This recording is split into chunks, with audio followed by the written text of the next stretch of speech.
So we face a massive challenge. There are millions of views on dissociative identity disorder videos on YouTube that are dominated by credulity about the disorder. There's a lot of confirmation going on within the comments of these millions of people, or maybe thousands of people with millions of views, but the extent of these videos is enormous. It's a massive movement. To those skeptics like me of dissociative identity disorder, be aware that this is a very big movement, easily as big as the movement of multiple personalities in the 1980s, or around the same kind of size. Just go onto YouTube and type in dissociative identity disorder, and first of all look for criticism, and you won't find any. You find middle of the road criticism by one or two decent psychiatrists who take a kind of middle view that the truth is halfway between skepticism and halfway between the idea that dissociative identity disorder might be something worth pursuing in psychotherapy. That lays out the massive task at hand here in slowly pointing out some of the problems with dissociative identity disorder theory, or at least the theories that underlie the diagnosis, such as trauma and dissociation theory. So in my last video, I went over some of those problems, but it was not a complete examination of all the things that you need to know to bring you down to earth when it comes to theory in this area. And that's what I think my goal is here, to bring individuals down to earth after they have seen other videos on YouTube about how dissociative identity disorder is such a certain diagnosis that it's just like any other medical diagnosis. It's an absolutely real thing.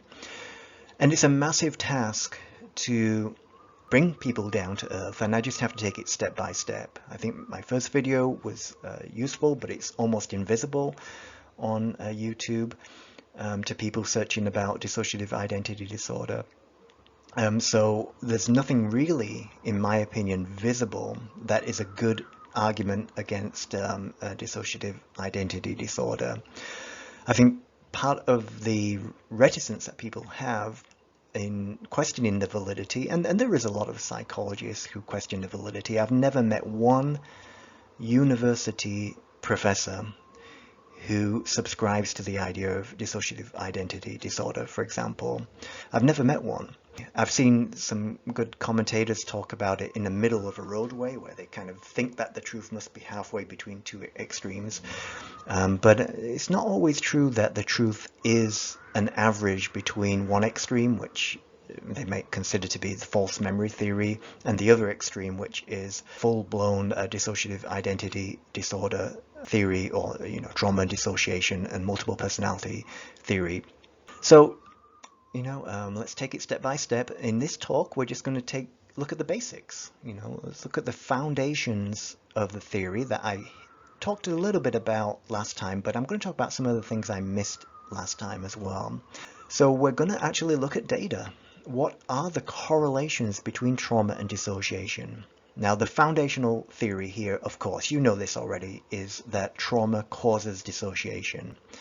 And then the theory goes on to say severe trauma causes severe dissociation, and severe dissociation can lead to dissociative amnesia, where you are so dissociated that you cannot even remember that you were traumatized. All right, and then this leads to all sorts of possible side effects of dissociative identity theory that I touched upon last time. The side effects of therapy being iatrogenic, the possibility of false accusations, the possibility of false memories coming up, and also what I didn't talk about last time is opportunity costs. The cost of missing opportunities because you spend a lot of your life pursuing the idea that you have dissociative identity disorder.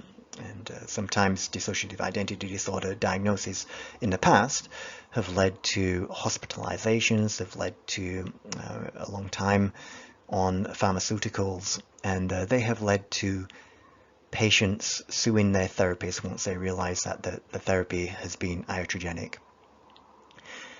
Now, I might have time to talk about some of those old law cases in the future, but today I'm just going to talk about the foundations of the theory. So, for example, I'm just going to expose what the correlations are between trauma and dissociation, even the correlations that proponents put forward, such as Dalenberg and colleagues in 2012. They did a synthesis looking at the correlations. We're going to look at those correlations within trauma clinics, and those, of course, those individuals reporting trauma and dissociation within those clinics have usually been highly educated on trauma dissociation theory, so there's a potential bias in their answering of those questions. But nevertheless, I'll just lay out the correlations. Now, you should, of course, know that correlation does not mean cause, so you cannot manipulate trauma, so you cannot do experiments to find out whether trauma causes dissociation, so you can only look at correlations.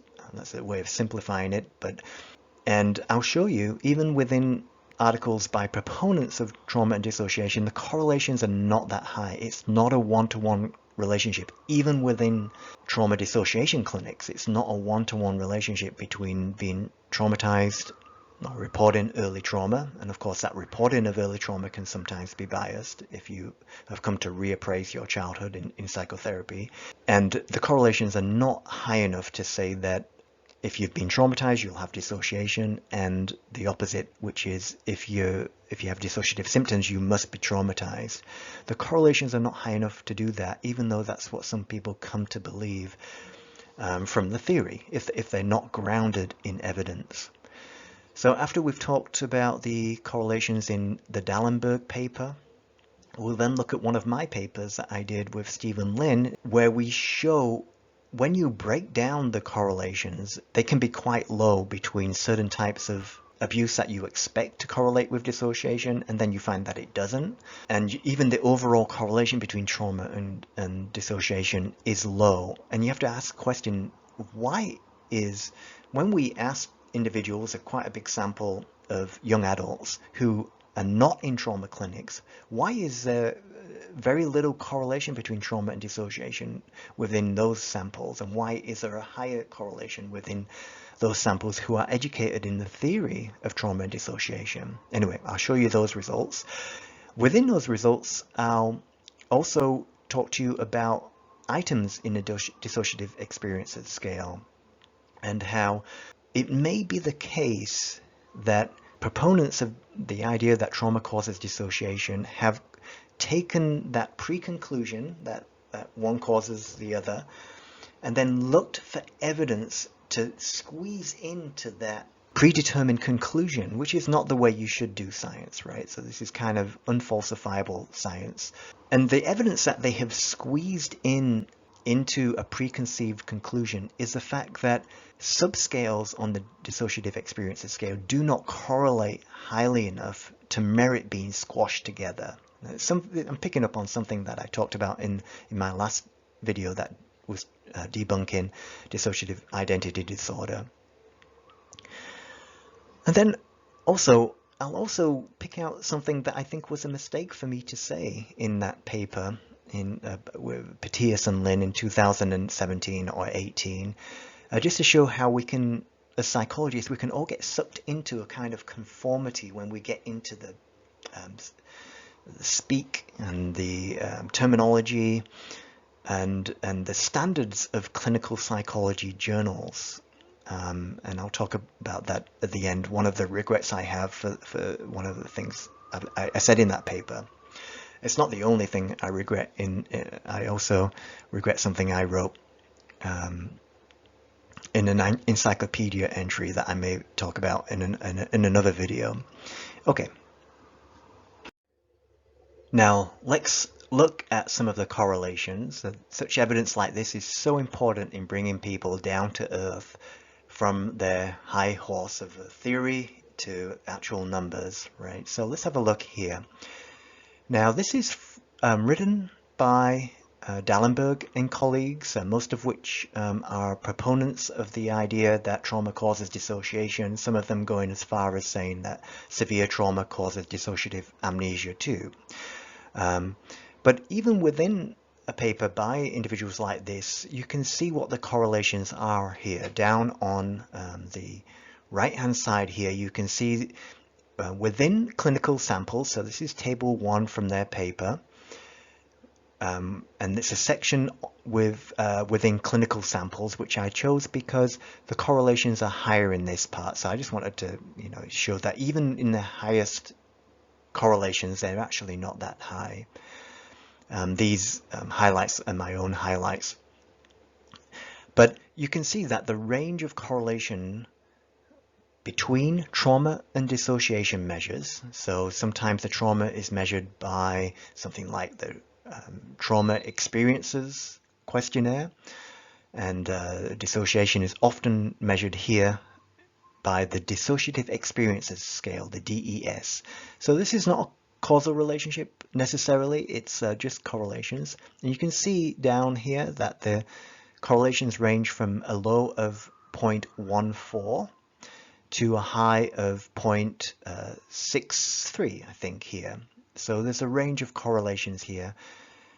And if it was a one-to-one relationship between trauma and dissociation, the correlation would be much more closer to 1 than it is here.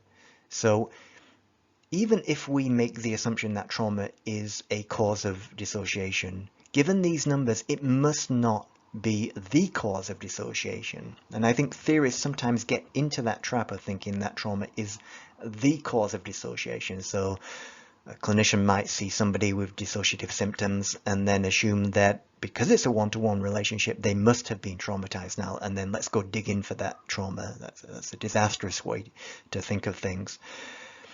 So let's take this high correlation here of 0.62 and talk about what that means. Well, what that means is if you square 0.62, you get an R squared of 38%.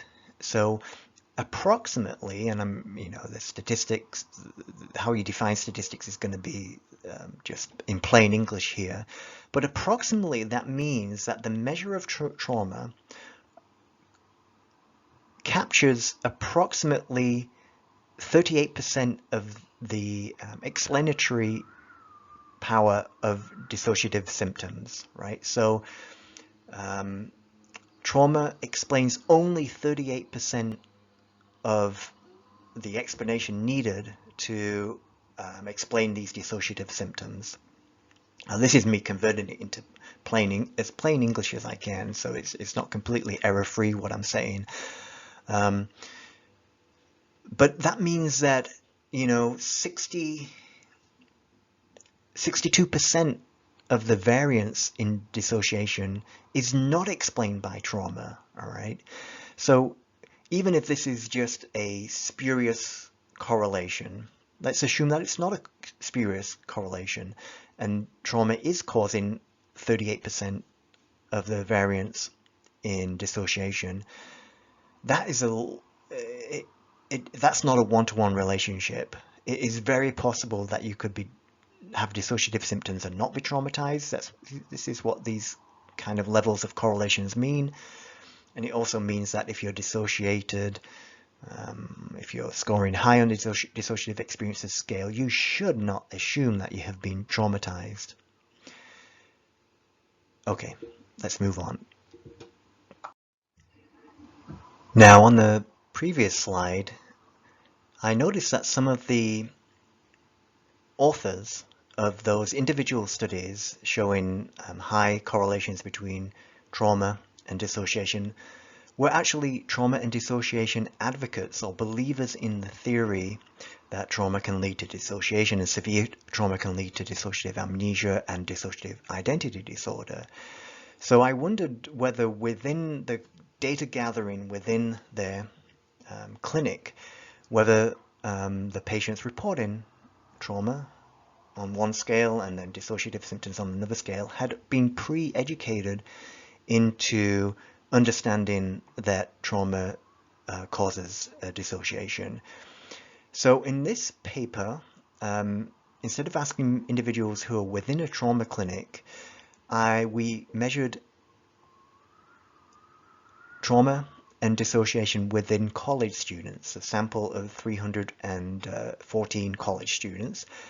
And if you look at the paper by Patihis and Lynn in 2017, indeed you do find that some of those individuals do have a wide spread of trauma. A lot of them are not traumatized, but there's some individuals, even within a college sample, who are traumatized in all the different categories that we can see here. And let's look at the strength of the correlation within a sample that has not been educated in the theory that severe trauma causes severe dissociation. All right, so let's have a look at the overall correlation here. And you can see here that the correlation between the dissociative experiences scale and the total trauma composite is 0.164. Now notice how much smaller that is than the previous correlation that we saw over page. So now we're getting into the territory of trauma is definitely not the cause of dissociation, right? So it may be a tiny cause, like we're talking about less than 10% when you take the R squared. These figures here are correlations, and so you square them to get R squared to get a percentage of the variance explained. You're talking about less than 10% of the variance is explained by the trauma composite. But let's look more carefully here too. Now remember what the theory is. Some of you know this already. I haven't talked about this much, but the theory often goes that sexual trauma, especially in early childhood, is one of the major causes of dissociative identity disorder or dissociative amnesia. Now let's look at the evidence for that here within a sample that is not has not been educated that trauma must be the cause of dissociation. So first of all, you see the largest correlation with dissociation is not sexual abuse composite, but it's actually emotional neglect composite, right? So those who report being emotionally neglected in childhood, those are the ones who scored high on that subscale. Those are the ones who tended to score higher on the dissociation subscale, right? So that is interesting, and it makes some sense that if you are emotionally neglected, that may lead to problems of feeling dissociated. Now, here is the interesting correlation. There is no correlation in this data set of 300 individuals between sexual abuse and dissociative experiences scale. It's statistically speaking, it's close to zero. All right. Now, isn't that a surprise? I mean, doesn't that bring you down to earth? So you've watched lots of YouTube videos and you've been convinced that because you, I don't know, have dissociative symptoms, or you feel that your personality is dissociated perhaps, or fragmented, you start to think, well, the theory tells me that I may have been sexually abused, or your psychiatrist tells you you may have been sexually abused, if you're unlucky enough to get a suggestive psychiatrist like that. Doesn't this lack of a correlation bring you down to earth and get you thinking more in empirical terms rather than pure theory? It should put some doubts into the absolute power of the theory. It's not a well-supported theory by these correlations. And you can see that the correlation between sexual harassment in childhood, by the way, these are all measures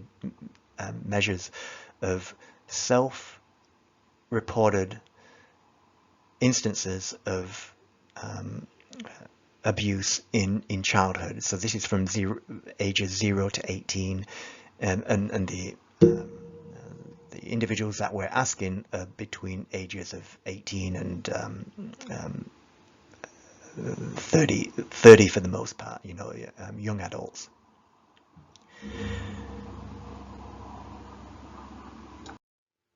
Okay, let's try and present a Steelman argument of why our results might be off, or they might be underreporting the correlation between trauma and dissociation. I don't think our data is underreporting it, but let's Steelman the argument.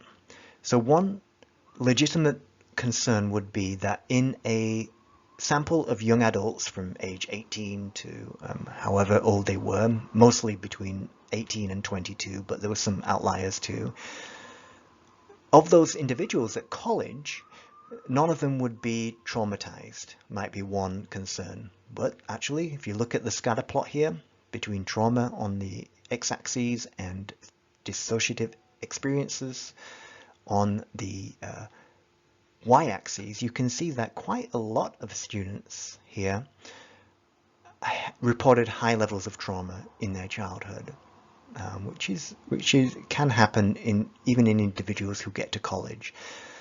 A lot, even more of them report medium levels of trauma, and indeed there is a lot around the 0 mark. That's true, and that potentially could be a problem, but we'll discuss that. Is it a problem that we have a lot at 0 here?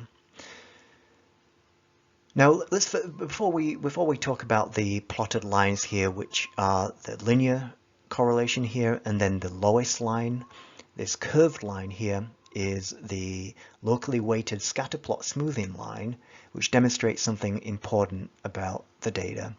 But before we talk about that, let's look at the correlations just to bring home how different empirical findings are compared to pure theory, and how they bring you down to earth, right? You have to understand that there's exceptions to the rule that trauma and dissociation correlate, or the more stronger version of that trauma and dissociation is causal. It's a causal relationship. Trauma causes dissociation. Look at the exceptions to the correlations, right? So here on the right hand side, you have individuals with the highest reported traumas here, but with actually lower dissociation than some of the outliers up here. So you can see around the trauma composite scores around 20 right at the top. You can see those with just mid to low trauma reports reporting the highest dissociation. So these are exceptions to the relationship, even though we found a significant relationship of 0.17 or something like that. You can see that in those kind of correlations, you get a real lot of outlying individuals who do not have high trauma and high dissociation, some of which have high trauma and low dissociation, some of which have low trauma and high dissociation. So you have to understand that there's many exceptions to the rule, so that if you are getting drawn into seeing a therapist who tells you that dissociative symptoms are a sign of invisible repressed trauma, then be aware that there are 90% of the therapists out there are better thinkers than those.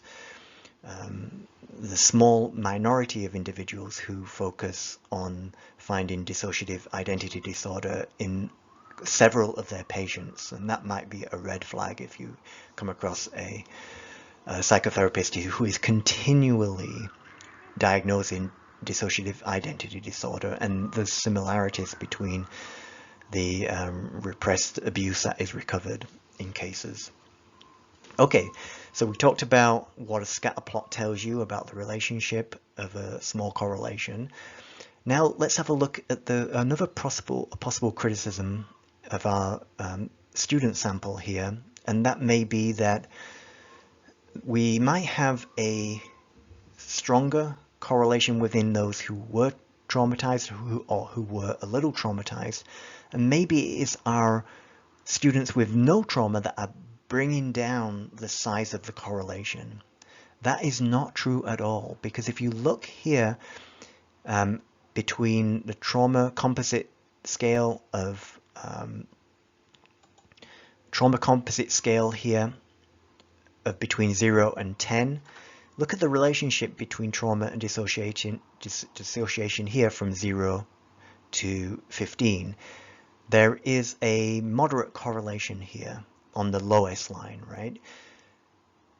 Now, the argument before you saw this data might be that these individuals at 0 are bringing down the correlation. Not so. Between 0 and 15, the correlation is higher than the correlation when you get to mid-levels of trauma, low to mid-levels of trauma, and then on to high levels of trauma. You can see the lowest line here. I'll draw the lowest line so you can see what I'm talking about. This lowest line here shows a very low correlation, even lower than the lower range of trauma. So it's not the case that if we just had more people who were traumatized, we would find a higher correlation. In fact, there was a higher correlation in the low range of reported trauma here. So I hope that settles some of the possible concerns about our data and about student data. And again, the good thing about this data is the students have not been brainwashed into believing that severe trauma causes severe dissociative amnesia or severe dissociative identity disorder. They're completely naive. For the most part, they're naive to the theory, which is a good thing in measuring and testing theories. You want participants to be naive to the hypothesis. Now, we also found similar results in a sample of adults in the United States who were not students for the most part. We recruited 275 participants in this second study from Amazon Mechanical Turk. So their age range was from 19 to 70, and their mean age was 37. So these are older than students, not students for the most part. But we still found similar low correlations to what we found in the last study. Now, think about this for a second. We chose the dissociative experiences scale here and the trauma experiences checklist here, sometimes known as the trauma experiences questionnaire, because in the Dalenberg paper we were talking about earlier, they produce those highest correlations between trauma and dissociation of 0.62, if you remember. So we chose the measures that are most likely to produce a high correlation, and we just found low correlations, and that's interesting. In a sample that is naive to the hypothesis, right? So that's a very important difference. So you can see the correlations here between trauma. This is total trauma here, and dissociative symptoms here is just 0.2 approximately. So that's only accounting for, if you take the square of 0.2, I think it comes out something like 4% of the variance. So we're only talking about 4% of the variance in dissociation being explained by the measure of trauma. But again, you see the same patterns here where sexual abuse in childhood reported by the participants does not predict dissociative symptoms in this theory-naive sample, right? Again, totally different from students, but different sample from students, but you see the same patterns. And again, emotional neglect was a better correlate of dissociation than sexual abuse. So again, I hope these findings just bring theorists down to earth, because if the theory was true that trauma is the cause of dissociation, you find much higher correlations than this. If it was true that early sexual abuse before the age of 7 caused dissociation and always caused dissociation, well, then you'd find a correlation of 0.9 something, right? And you don't. You find a correlation of 0.073. So we had no and we just reported the data as it was, and it brings you down to earth a little. Okay, so now let's, as promised, ask the question of whether items in the dissociative experiences scale do actually measure dissociative amnesia, right? So some items in the dissociative experiences scale can be summed together into a subscale called what they sometimes call the dissociative amnesia scale. Now, what I'm asking here is that a good measure, or does it prove dissociative amnesia in a patient or not? So what we have here on the screen is on the left-hand side we have the items in the DSC, the dissociative experiences scale. Just 3 items that I picked that could be summed together to make the dissociative amnesia subscale, right? It's a misnomer. It should not be called dissociative amnesia subscale, as I put it in quotation marks here. And then we have the definition of dissociative amnesia on the right side of the screen, right out of the DSM-5. Okay, so the kind of layman's explanation of what dissociative amnesia is that a trauma is blocked, so it's not even known that the person is traumatized, but then you can recall it very accurately later when repression is lifted or when dissociative amnesia period is over. So first of all, let's go through the definition and think about how difficult it is to establish dissociative amnesia. And then we can ask ourselves, do these self-report measures establish dissociative amnesia in somebody in a clinic? And of course they don't, but let's just think about it carefully. So the first part of dissociative amnesia definition here in the DSM-5 is that it's an inability to recall autobiographical memory. We know that already. It's usually traumatic, and it's inconsistent with ordinary forgetting. Now it's getting important. It's inconsistent with ordinary forgetting. So we're dealing with something outside the ordinary in terms of how memory works.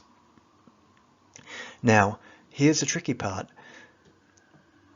It should be successfully stored, right? So it's successfully stored, but, and this is a contradiction in terms, it involves a period of time when there is an inability to recall, right? So how do you just think of how difficult it is to establish this? How do you test whether something is stored in somebody's memory and that there's an inability to recall it? Because the only way that you can prove that it's been successfully stored is through self-report. Oh yeah, I remember this, and then you come to the conclusion that, oh yes, they stored it because of self-report. The behavioral measure is getting a memory report, and then you conclude that they stored memory. In cognitive psychology, this is how you figure out that something's being stored. But at the same time, they're saying it's stored, and there's no way of testing that it's stored because there's an inability to recall it, right?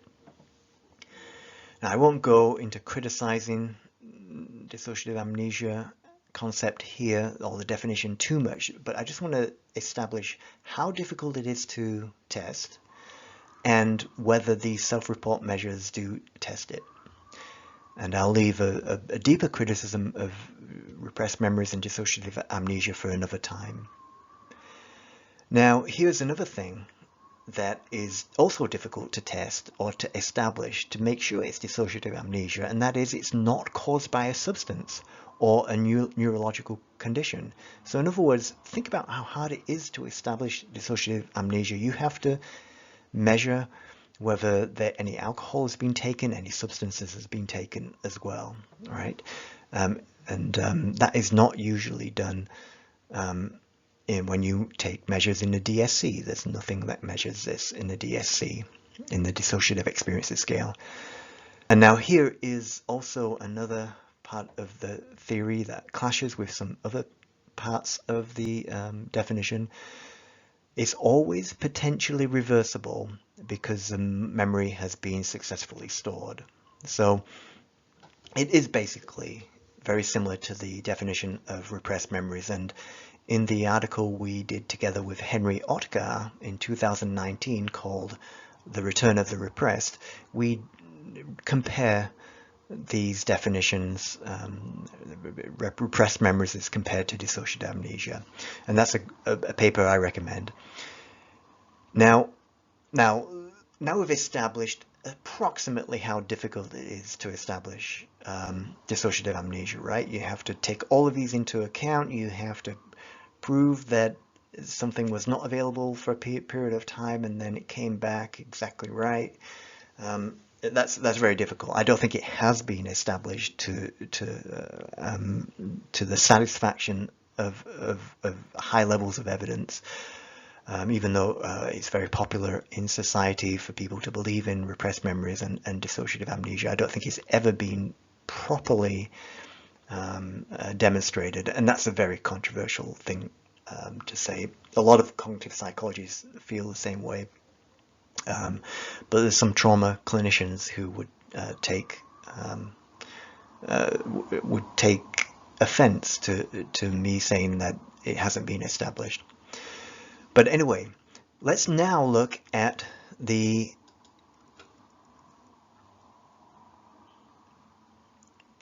items in the Dissociative Experiences Scale that are summed together into a measure of dissociative amnesia on this left-hand side here.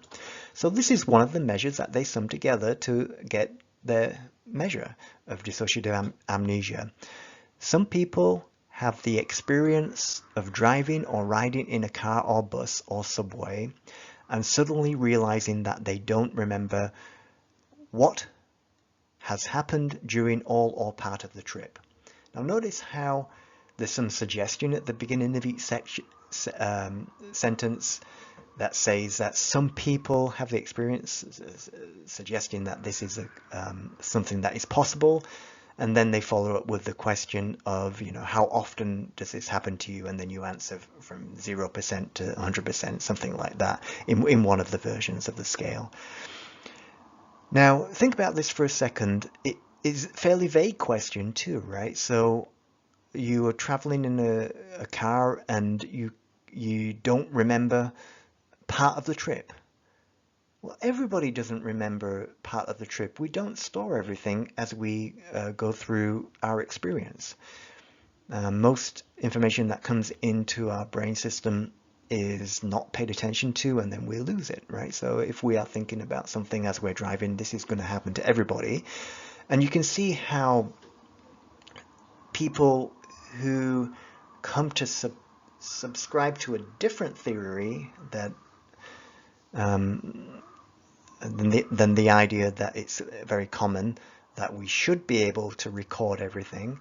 If they subscribe to that theory, they may be more vulnerable to scoring high on this scale, right? So if they have a trauma dissociation theory, they might put themselves higher on this scale. Now let's take another item. Again, there's some suggestion at the beginning of the sentence. Some people have experience of finding themselves in a place and having no idea how they got there, right? Now, I think this kind of happens to everybody, so it's so vulnerable to being interpreted, and people who want to find themselves in this category could be able to, in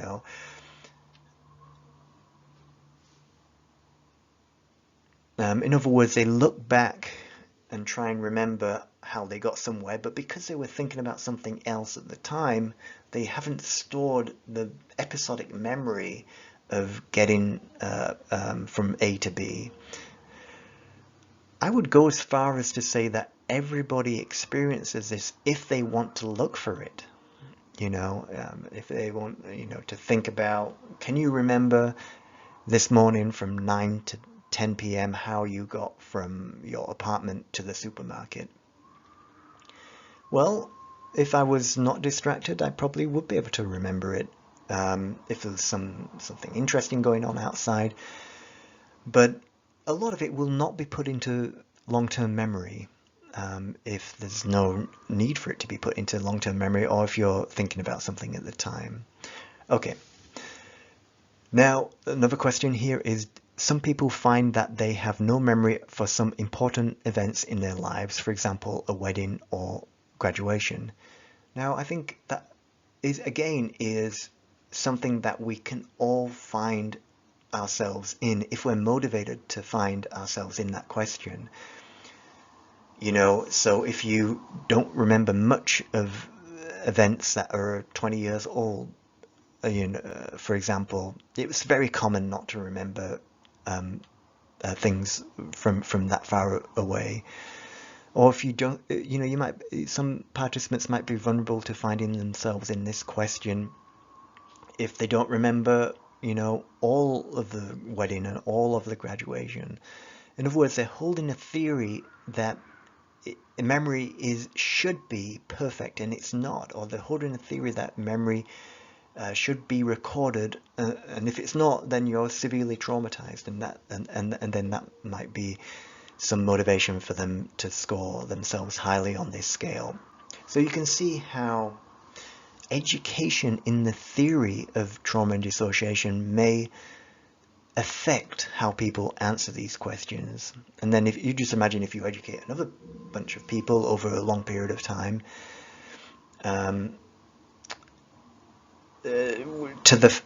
with the idea that everybody has gaps in memory, and then those people are going to answer that survey much differently, aren't they? They're not going to pathologize themselves quite as much. Okay, now as well as saying that, let's just think critically about whether these measures on the left are a valid measure of the strong definition on the right here of dissociative amnesia. And of course they're not. They're just to summarize them, they're just self-report of somebody saying that they think they have a gap in memory. They don't measure whether they were using a substance or they had a neurological condition, for example. Right? Do you see that missing? Right? They do not measure that there was a period of time when there was an inability to recall, and simultaneously that it was stored, right? So it's extremely difficult to establish dissociative amnesia, and these questions do not achieve that, right? Think of the difficulty. You have to establish that something's stored, that there's an inability to recall, so that you have to ask the participant during that period whether they can recall it, and if they can't, then you've proven that they can't recall it, but you've also proven that it might not be stored, right? And then at a later date you have to follow up and check that the memory can be recovered completely after the period of repression. But not only that, you also have to establish that it is inconsistent with ordinary forgetting. So it's not normal, ordinary memory mechanisms that could explain that. And I'm of the opinion that the cognitive psychology memory mechanisms that we have discovered so far in cognitive psychology explain all the phenomena you see in clinical psychology cases. You don't really need dissociative amnesia to explain the recall of trauma in any of the cases. Okay, so that demonstrates how the dissociative experiences scale does not measure dissociative amnesia. It doesn't establish dissociative amnesia in a patient. So, and I know the dissociative experiences scale has been used a lot in trauma dissociation clinics, and clinics that lead to dissociative identity disorder.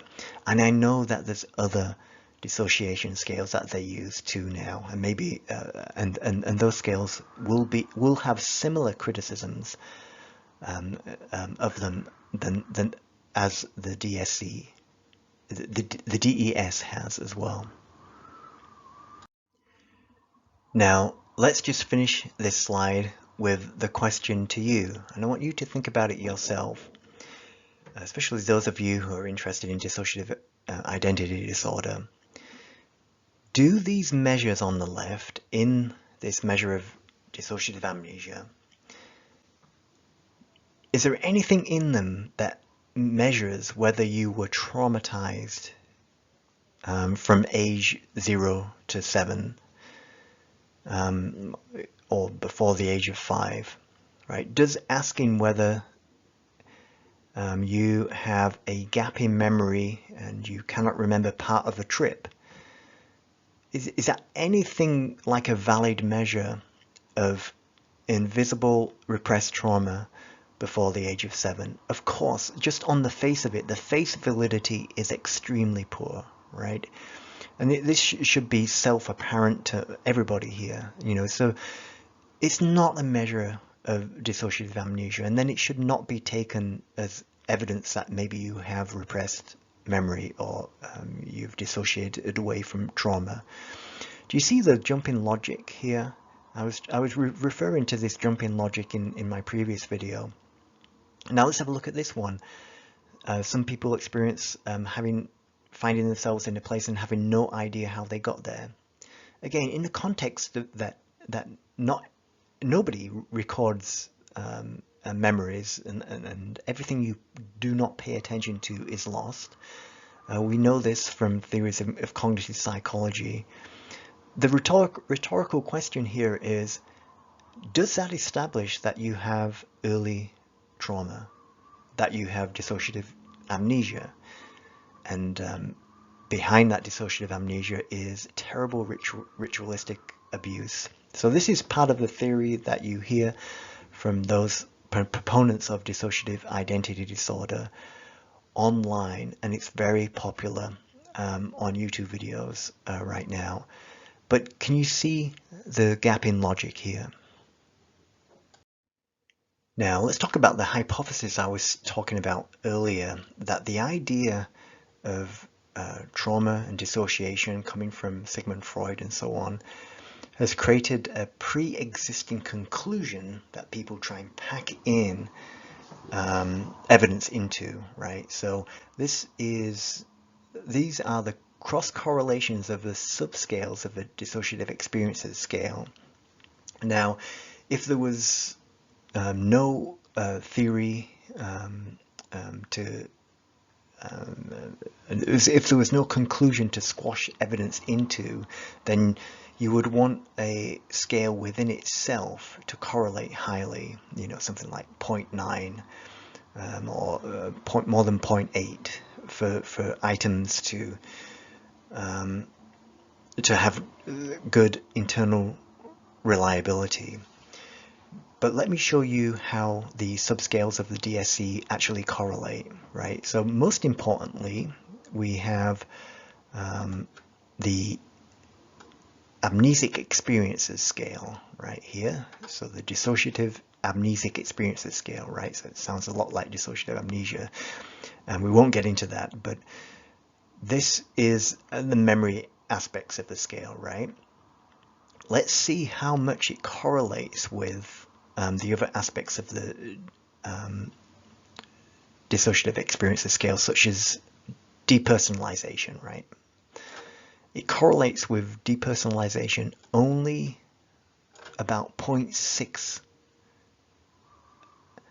That's a very low correlation, and the only reason that they're bunched together into this one measure of dissociative symptoms is because of the Freud's theory of trauma and dissociation, and Morton Prince's theory, and Pierre Janet's theory, and more recent theorists as well. So it's a pre-existing conclusion that is forcing these entities together that do not correlate highly enough to justify being squashed together into one scale. So you can see from these correlations that are not 0.9 as they should be if they were measuring something with high internal reliability. You can see that there are genuinely different things being put together into one item.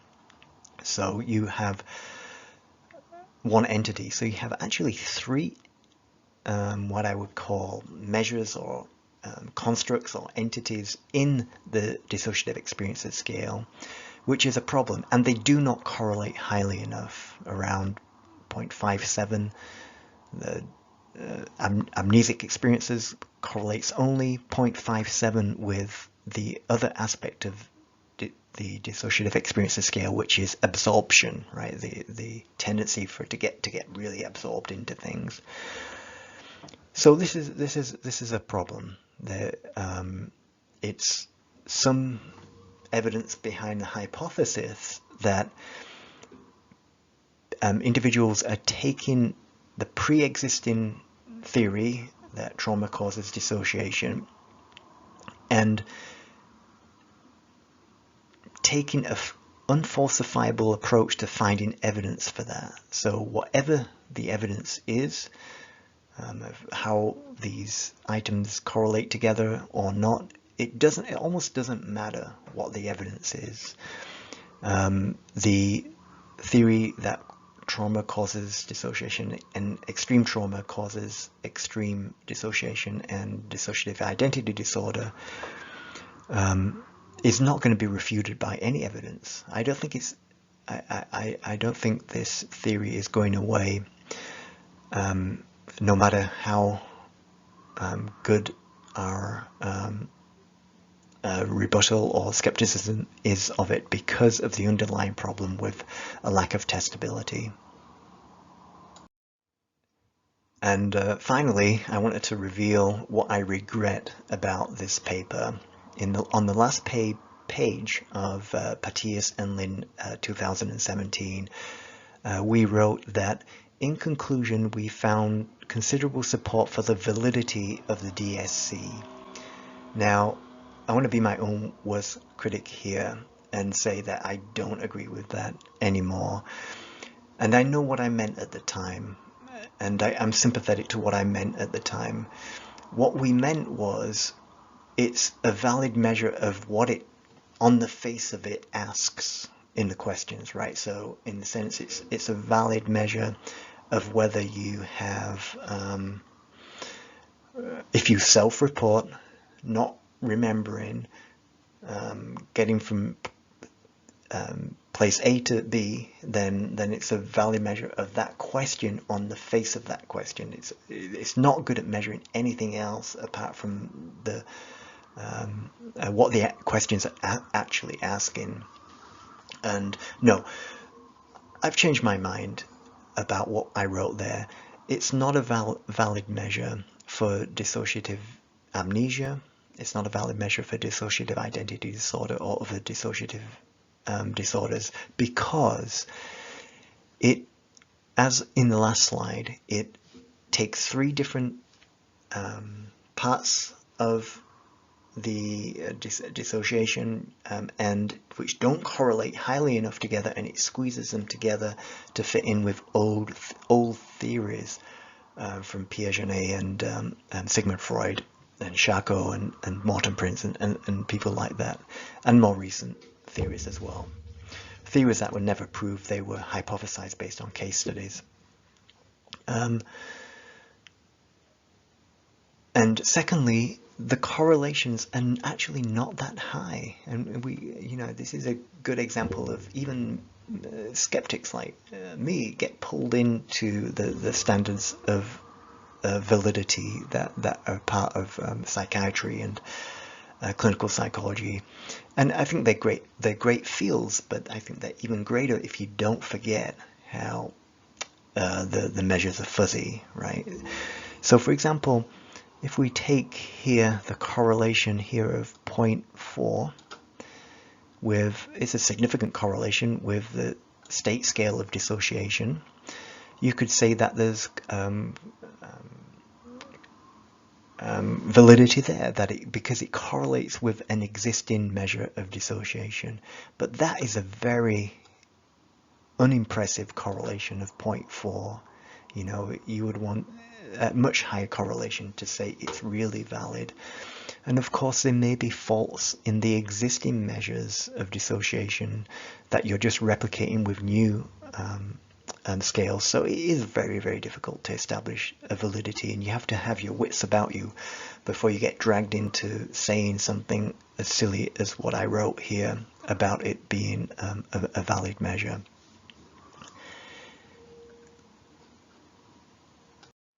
So I hope this talk has brought theorists about trauma and dissociation and dissociative identity disorder back down to earth, the grounding effect of empiricism, right? So you remember that even when proponents of the theory report correlations, they're only in the mid-range between trauma and dissociation. So obviously it cannot be the case that trauma always causes dissociation, or dissociative symptoms are always indicative of some hidden trauma. That would be a disaster to think that. And then you also saw that when we got outside the realm of participants who knew or were pre-educated in the theory of trauma and dissociation, the correlations between the two went way down. And you remember that there was no correlation between sexual abuse and dissociation. And then I took you on a ride to show you the items that measure memory problems in the dissociative experiences scale do not measure dissociative amnesia at all. And it's an easy trap, or a gap in logic that you could easily fall into.